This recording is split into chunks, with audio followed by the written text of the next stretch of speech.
are red states doing a very poor job of responding to the coronavirus, whereas blue states, which tend to be very much more authoritarian, much more so on the stance of making through the law, through the blunt force of law, mandates for masks, shutdowns, all of those things. I mean, California still hasn't technically reopened.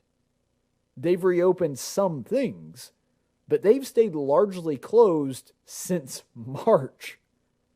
One of the things that they're using to peddle this is the fact that there has been a massive increase in spikes, specifically in southern states, Republican controlled states. And that is true. You can actually look at this graphic right here and see. Now, you'll see there on this list of states, these are sorted by the cases per population. So this isn't even raw numbers. This is per population. This is adjusted so your small states and your large states have a fair, even playing ground to be compared on. And look at the list. Louisiana, Arizona, Florida. So you have to get all the way to number 4, New York, before you even get to a blue state. And then after that, Mississippi, New Jersey, Alabama, Georgia, South Carolina, and then Rhode Island, which is blue, and then District of Columbia, which is blue, but it's a city.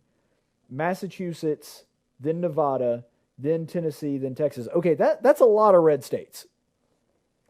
That's quite a few Republican states. That's states primarily in the South that have big Republican majorities. Now, Arizona, it just kind of leans Republican. Georgia has been leaning Republican recently, but it is 100% fair to say that the vast majority of those states that have the largest case numbers per population, a lot of those states are red states. And so it's not that this is based off of absolutely nothing, but let's dig into the numbers and see if what they're saying is actually true.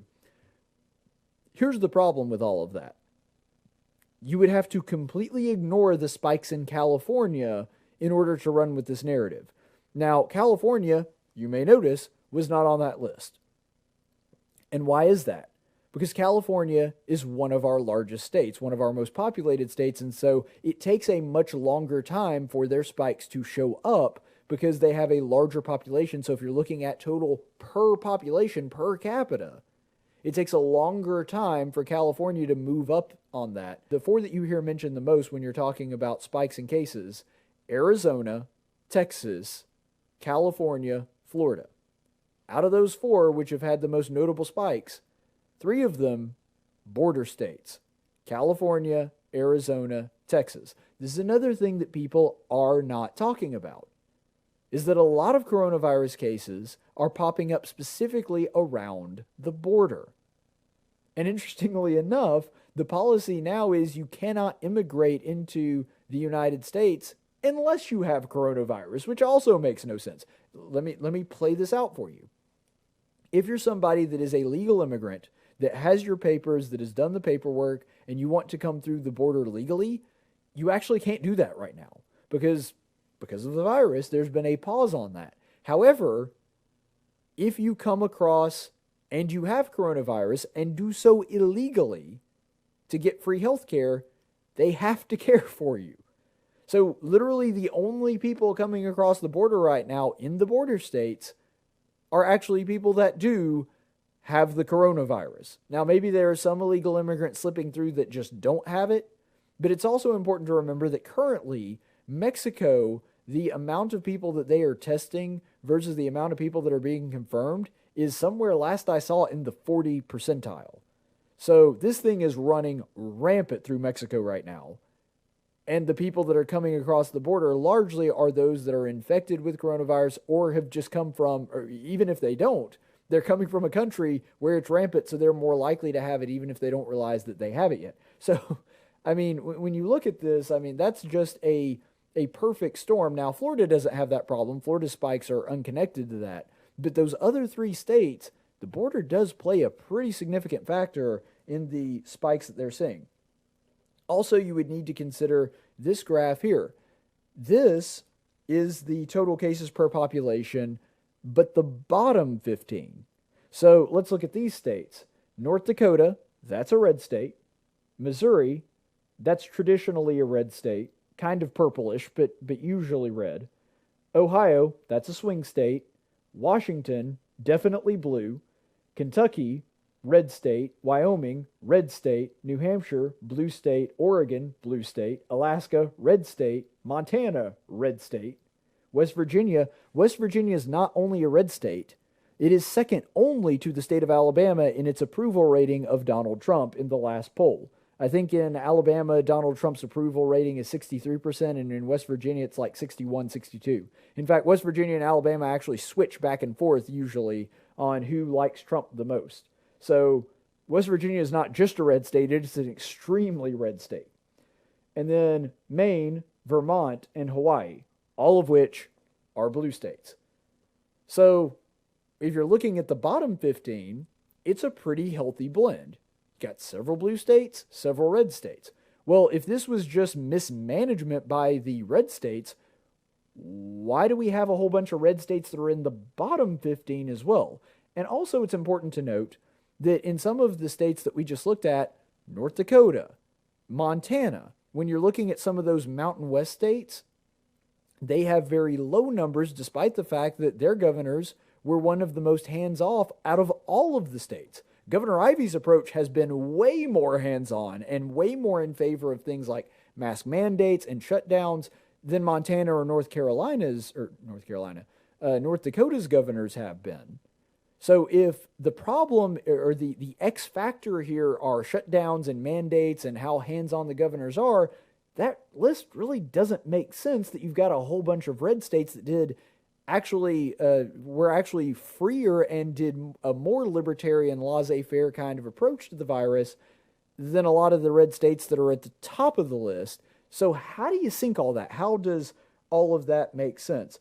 Well, there's a couple of different factors that I think have a lot to do with it. First of all, a lot of those states like the Dakotas, like Montana, very, very sparsely populated. And that makes it a lot harder for the virus to spread. Inherently, regardless of who was in charge, regardless of political party, that would be true no matter what. But here's the other thing. Do you notice that all of the red states that were in the top 15 are southern states? Every single one of them. They are southern states that have a very warm climate. See, I was hopeful, and you may remember that I actually said this on the show, that the intense heat in the south that would come in the summer would actually kill the virus off, but it seems as though it actually helped facilitate it. Not because heat is good for the virus, but because when it's 100 degrees outside, people tend to stay indoors and not go outside. And because of that, and they tend to congregate, they're in air conditioning all day, which actually makes the virus easier to spread as opposed to the more mild, and we actually had a very mild spring this year that we were having earlier in the year. So part of the reason that you're seeing an awful lot of the southern states, including Alabama, on that top 15 when it comes to cases versus population, probably has a lot to do with that. I don't think it's a mistake that Arizona is also in the top 15, and then you've got Montana and Alaska in the bottom 15 despite being red states as well. The determining factor is not whether a governor is a Republican or a Democrat when it comes to this. It has a lot more to do with geography and the natural conditions surrounding these states than the political makeup of it. That's simply the truth. This also gives a great deal of insight because we've been looking at total cases. Now let's look at total deaths because that gives us a very different picture of who is handling the virus well and who isn't. These are total deaths, again, adjusted for population, courtesy of Worldmeter. So let's look at the top 15 states when it comes to deaths per population. New Jersey, New York, Massachusetts, Connecticut, Rhode Island. We haven't hit a red state yet. These are solid blue states. Now we finally get to a red state. Louisiana. And then it's District of Columbia, Michigan, Illinois, then Mississippi. So we got to get all the way down to Mississippi to even get another red state. And then it's Delaware, Maryland, Pennsylvania, then Arizona, and Indiana. So out of those top 15, we had 4 red states. And they weren't even near the top. On the stat that really matters, whether or not people actually died, the blue states have way more deaths. It's not even close.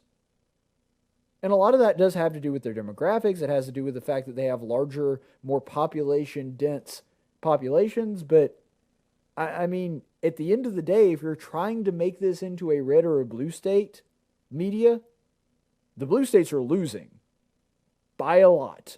It's not even close. So I would be careful about playing this game.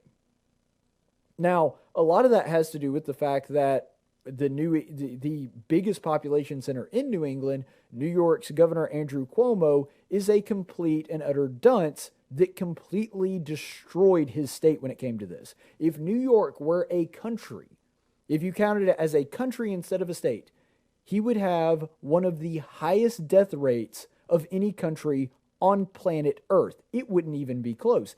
And if it were its own country, and you were to lift New York and their stats out of the United States would actually be a lot better when it came to deaths versus population on the international stage. We would move from I think we were 13th or 14th last I checked. We would move all the way down to 50th.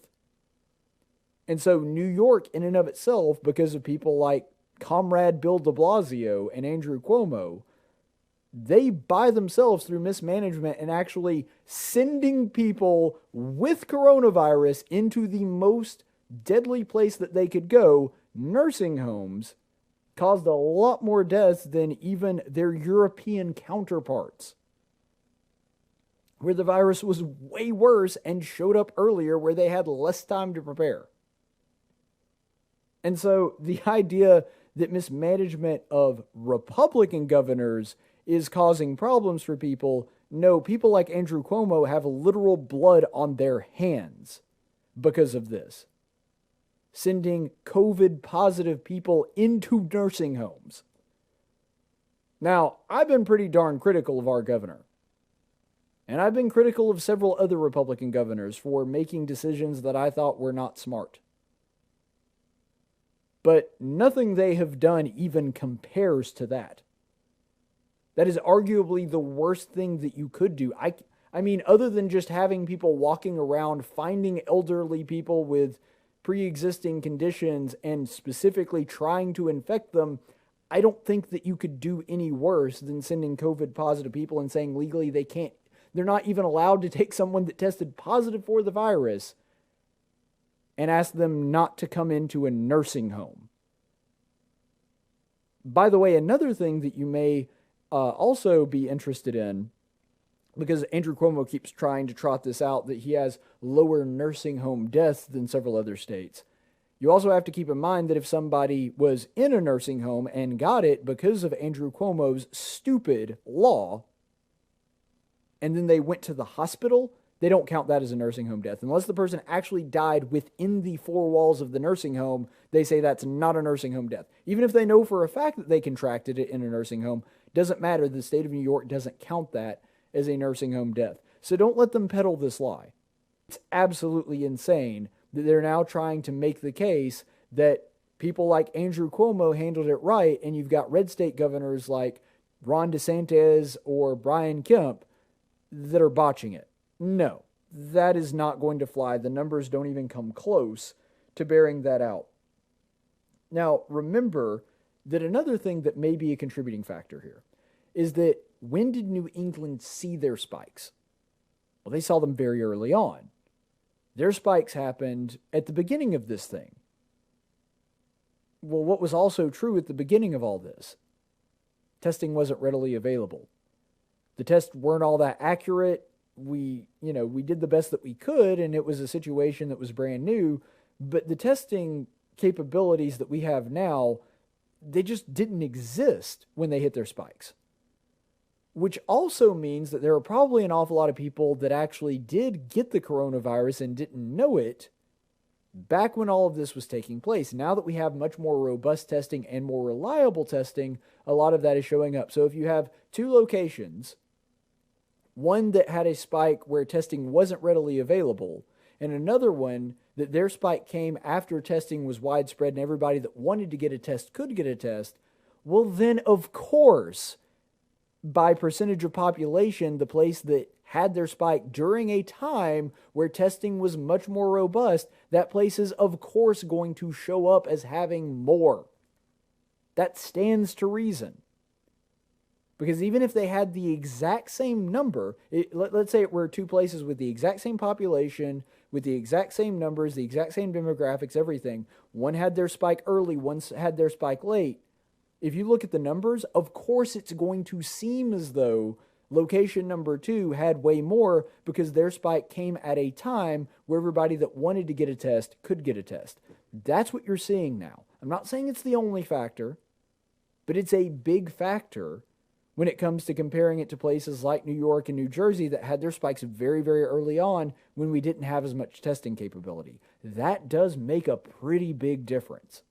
Let's look at the spikes in Texas, Arizona, and Florida, since these are the states that Democrats are constantly ragging and saying are not handling this well. So if you're looking at these spikes and looking at the timeline here, you may notice something interesting, that you started to see an increase in numbers when the lockdown started. And remember, this is a combination of Arizona, Florida, and Texas per million. So this is adjusted for population. So at the very beginning, you see an increase. After an increase, you see a lockdown. And then reopenings happen, and the line stays pretty much flat. And then you get to the protest, and cases skyrocket. Now, deaths remain roughly the same. There is a slight increase in deaths, you can see at the end of that chart, but not a giant one. Certainly not one that coincides with the massive explosion of cases per million in Texas, Arizona, and Florida. Now, does this definitively prove that the protests that happened in reaction to the death of George Floyd are the cause of the cases? No, I don't think that you can make that case. You can't definitively say that, oh, well, look, that happened right after the protest. Could they have been a factor? I think so, actually. But not because there were a whole bunch of people gathering outside. I think it has a lot more to do with the fact that, A, you've got a whole bunch of people that are now scared of the protest and now congregating together and not leaving their home. Or B, it could be something that's a combination of that and how the media handled it very cavalier, and now people are going out and interacting with one another because they're seeing video of crowds in the streets, and the same media that was telling them to be afraid of their own shadow is now saying, we commend these people for their bravery and going out there and not worrying about the virus and risking their lives and all this other stuff. They're like, oh, well, this is the same people that were telling me that I was going to die of this, even if I'm 25 and never had a health condition in my life, then I guess it's okay to go outside. And so they went out and interacted with one another and got the virus. I'm not saying for sure I know that happened, but you can't tell me that that wasn't at least a part of the psychological math going on here when all of this took place. I think that had way more of effect than people actually catching the virus at the protest. I don't think that probably happened all that often because it happened largely outside. Maybe a few people did, probably not a lot. And so that played a much bigger factor in all of this. So maybe in that way, the protest did contribute to the rise in cases. But what it does definitively show, regardless of whether protests played a role in it, it does definitively show that the ending of the lockdowns, in other words, the reopening, that wasn't the catalyst. This thing has an incubation period of 2 weeks. That's a gap of 2 months. There is no way that the reopenings were the cause of this. And you'll see on that chart, if you're looking at that timeline, you've got a 2-month gap between when a lot of these people were reopening and the cases actually started going up, which would leave a reasonable, rational person that doesn't have a dog in the fight to look at that data and go, reopenings must have not had anything to do with it.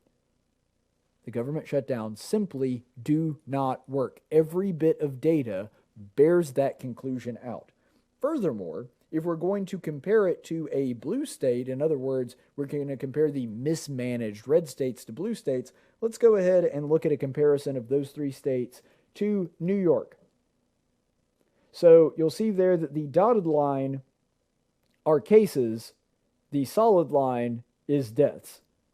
And the blue one there, New York, not only do they have a gigantic spike much larger than the combined cases per population of Arizona, Florida, and Texas, and of course it's earlier as well, you'll also notice that their deaths coincide very clearly with their cases.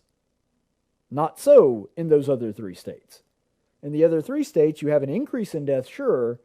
It does not rise at the same rate that their case rate does. And so New York is literally the worst case scenario. In fact, if you were to compare this with one of the early models that we saw, you remember that we saw everybody, it was everywhere. I used it on this show. The whole flatten the curve model. New York looks like the worst case scenario from that model. And Arizona and Texas and Florida, they all look like the flatten the curve model. They do hit a spike later on, which is a lot bigger than it was initially, but that's because they did a good job of that and it didn't result in more deaths. This narrative that they're trying to put out there, that red states are just botching this and Democrat mayors and governors are doing a fantastic job, there's simply no data that backs that up. You just dig into the data just a little bit, and it shows that that narrative has absolutely nothing to it. It's not exactly a secret that YouTube really doesn't like conservatives, so I'm asking for your help. I don't want to stick it to them. I just genuinely want to show them that conservative voices do matter, and that there is a big, passionate audience out there that wants to hear them. So give us a like and subscribe, remembering to click the notification bell, and show YouTube that you do want more content like this. Sincerely, thank you.